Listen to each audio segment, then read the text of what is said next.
Point Shot. And our guest today is none other than Big Game Dwayne Sweitzer. How you doing, Dwayne? Good, Tim. How you doing? I'm doing okay, as best as can be. How about you? How are you making out through these crazy end of world times? Yeah. We're doing. I'm still going to work. Actually, being an essential business with Nestle Purina, so we still gotta work in the warehouse and get the cat food and dog food out to everybody. So, still going to work. But other than that, try and navigate through the grocery stores and get home and kind of hang out.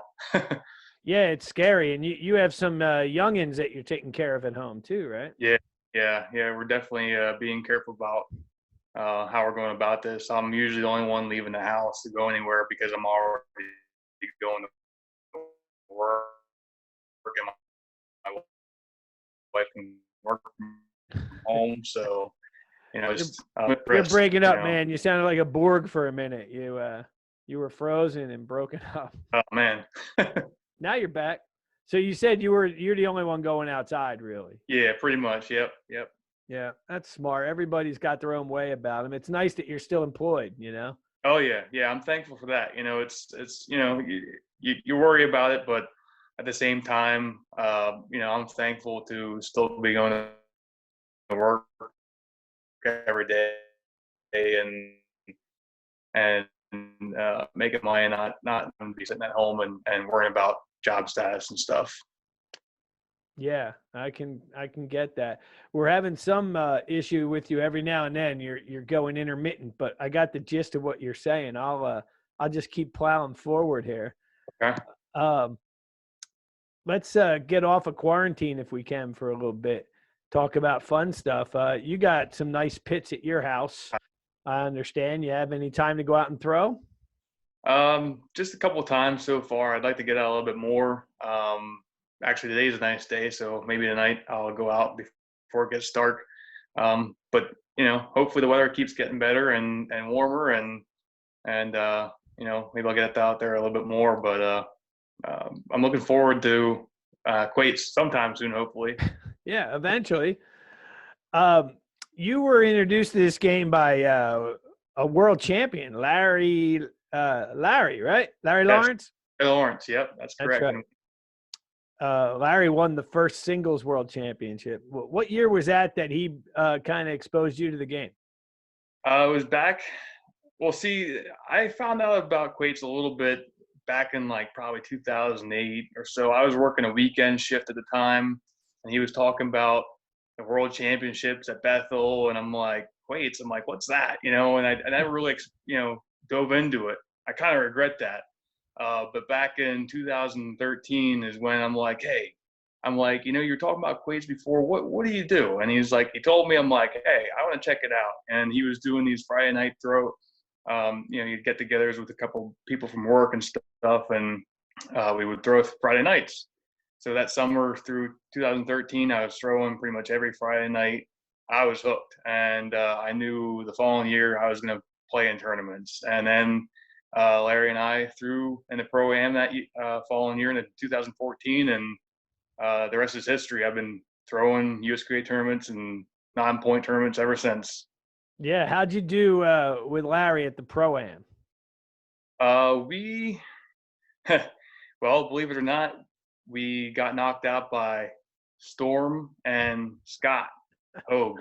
Yeah, I remember the year they got. Yeah. Yeah, so I think we got to the top 16, maybe top 8. I can't quite remember, but they were the ones that knocked us out. I do remember that. They're tough. Funny.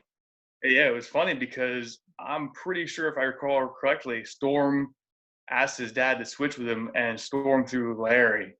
And he was a killer back then already, and he was just starting. Yeah, those guys are tough. We had some battles with them as well. I miss having them around, man. Well, they're threatening to show up at a tournament this year. We'll see if that happens. Oh yeah. That's what I heard. I have it on good authority. First generation information. Good. Yeah, I was chatting back and forth with the kid, just seeing how they're doing. Yeah. So that's good. So yeah, you played with Larry. Then you started throwing. I know you had you threw with Willie Wandrous at one of the Danville Yeah. tournaments, but who else have you thrown with? You had a good run that day, I remember. Yeah, yeah. Well, I started out with a partner from work, and actually kind of when we got to Worlds that year, my first year of throwing, I was practicing a little bit before the tournament and kind of was trying to get him to come out, and he had some other things going on, and I'm just like, you know what, I'm too into this to settle. I want to go for it all, and I want to get better. And the following year, I threw with Ken Cass a bunch of the times. He was my main partner in the points tournaments anyway for a while. And then I was just trying to hook up with whoever I could in the non-points tournaments. And then, like that year with Willie, I threw with him at Danville, and we had a good run. That was my one of my first defining moments when we were. The only choice I had was a top rate corning. Otherwise, we were getting knocked out, and that's when I doubled them to move on the next round, and that fired me up big time. Do you remember And, what you said? I was there. Do you remember yeah, what you said when you hit that? that's what I bleep and do, or something like that. That's exactly what you said. I love it. Oh man, Love it. But yeah, it's I would love throwing with Willie that day, and then he almost passed out from heat exhaustion, man. oh, I know. I was really worried about him, and in between rounds, I'm like, I was concerned. He's like, no, I'm good, I'm good. You know, Willie's not going to quit for anything. You know, he's going to have to be literally passed out not to throw the quate. So you know, we got knocked out by your boys, I believe, J and K. But we were in a battle there too. So yeah, they had a good run that day. I remember it rained at one point, as it usually does in Danville. But yeah. well, that's good. So then you moved on, and somewhere along the line, you got hooked up with Dan Grigas. How'd that happen? Well, both of us, you know, he expressed some interest in me. The one, I'm trying to remember what year it was, you know, probably 3-4 years ago, about throwing in points tournaments, because he wanted to settle in with one partner all the time. And I was like, me? He's like, yeah. I'm like, why me? And he's like, oh, I see potential. And I'm like, all right. I'm like, you know, I'm all about. I'm absolutely throw them, because we threw at Old Bastards, and I think we went undefeated that day. I think it was the one that we kind of got rained out, because it was just yeah, and they rain. canceled the playoffs. Yeah. But we either won undefeated or had one loss that day. And It was awful wet that day. That was awful wet. Yeah. So then the following year, we played.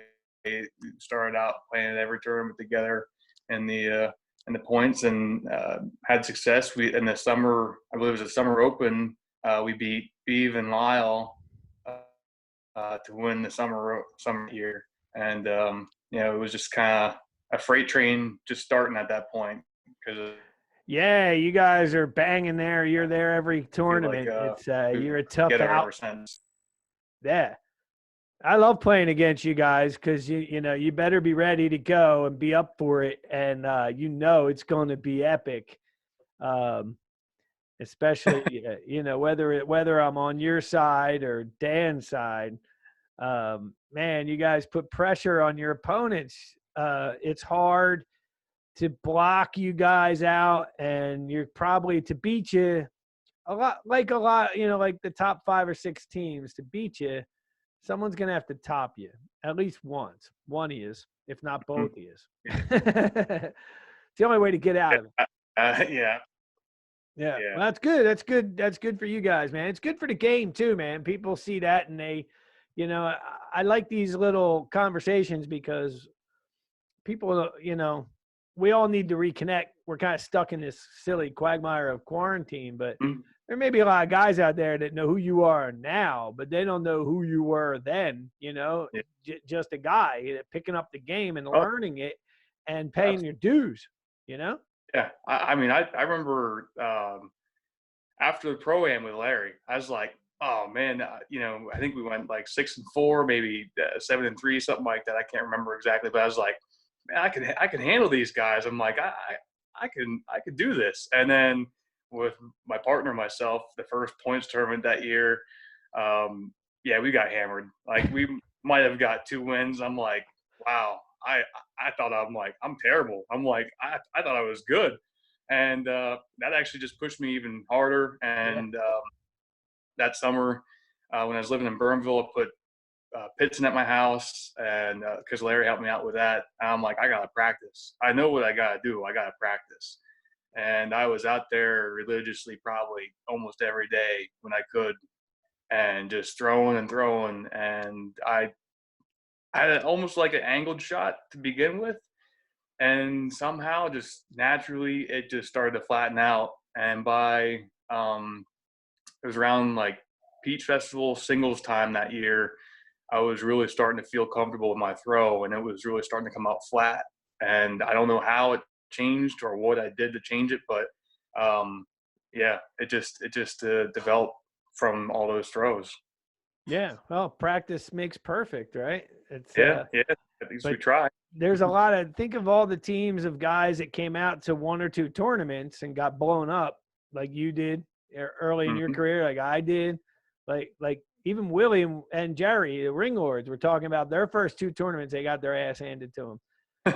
You know, uh, some teams though, they take that beating and they don't want to take it again, and they leave. Yeah. They don't come back. It's a shame, but it's a difficult game, right? Someone, It is. Yeah. Travis Figueroa sent me a T-shirt. It said, if it was easy, we'd call it cornhole. But I'm not banging on the cornhole guys. Everyone gives me shit about that because they say I'm banging on. I'm not. I just think it's funny. But anyway, so that's great. And you guys have won pretty much. You've won a ton of tournaments. I know Dan said last year, I'm gonna throw with Dwayne forever. I'm gonna throw him until we win that world championship. We gotta get a world championship. So he finds ways to Yeah. Yeah. continually be driven, even though he's, one of the best guys on the planet already. Yeah. Yeah. Oh, absolutely. He's always striving for greatness. And that not this past season, but the season before, we won spring, and then you and Tim knocked us out. You and Carl, I should say, knocked us out in the summer, and then we won Danville Riverfest, and then we lost, and we got knocked out, I think, in the top 16 in Worlds. But he's been between all those tournaments, and last year we've won every single one together besides the Worlds, and that's the one he wants to win most because he wants me to be a world champion, and that's, I think, part of what's driving him, and I appreciate that because obviously, That's we awesome. all want to be world champions, but you feel like you're sniffing it every time you go out there, and when you end up coming up short, it sucks. But it's nice to have a partner that's equally as invested as you are. Yeah, I want you to be a world champion too, just not at my expense. Well, thanks, Tim. Yeah, I know, man. That's great. Well, listen, you talked about, you hit my one question with your big moment there at Danville, so that's great. You've been watching these things, so maybe you're prepared. Been hitting everybody with the same question. We're building up a field here. So any celebrity, living or dead, you could bring to the Quake tournament and play with that day. Who you got? I got a list. I can tell you, unless you already got yours. No, I already know, and I already got mine. So it's going to be one that was already taken, but I already picked him before he was taken. So I was watching you and Dan Carter talking, and he said Don Trump, and I'm like, okay. I'm like, who would I take? And I'm like, well, I seen your Ric Flair thing on Facebook. I'm like, huh? Who would I? I'm like, you know what? I'm like, I would like The Rock because Dwayne, and he would be awesome out there in the Quake pits. I can only imagine the trash talk he could spout out. Look out, Ken Cass. And then he got taken too. Someone took The Rock already. Yeah, I think it was Jim Ruyak. I think. Yeah, so you lost The Rock and you lost the president. Where are you going to go? Well, I wasn't going to take the president, but I was saying I was going to take The Rock. But I first started watching out with Dan Carter. I'm like, oh, who would I take? Yeah. So you want me to pick somebody different? All right. I'm fighting through. You're breaking up a little bit. I didn't hear your response. So who you got? So you want me to pick somebody different? Yeah, you got to pick someone different. Sorry, man. If The Rock's been taken, you can't take him again. Hmm.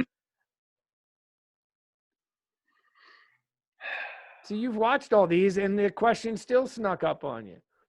Yeah. Well, see, I already had my answer, but like you said, he was taken. Yeah, we can't double dip. Hmm. So we may have to have a bracket tournament to see who wins this matchup. You know what I mean? Yeah, I agree. um. Well, you know what? How about Michael Jordan? Ooh, that's a good one. Great eye-hand coordination, a driven athlete, loves to gamble. Yeah. Yeah, that's a good pick. He's definitely the GOAT, in my opinion, in basketball. I agree. Oh, yeah. Yeah. Well, this has been fun, man. This has been great seeing you. Hopefully we can see each other again soon in real time, you know. Oh, yeah. Yeah. I was talking with Willie today.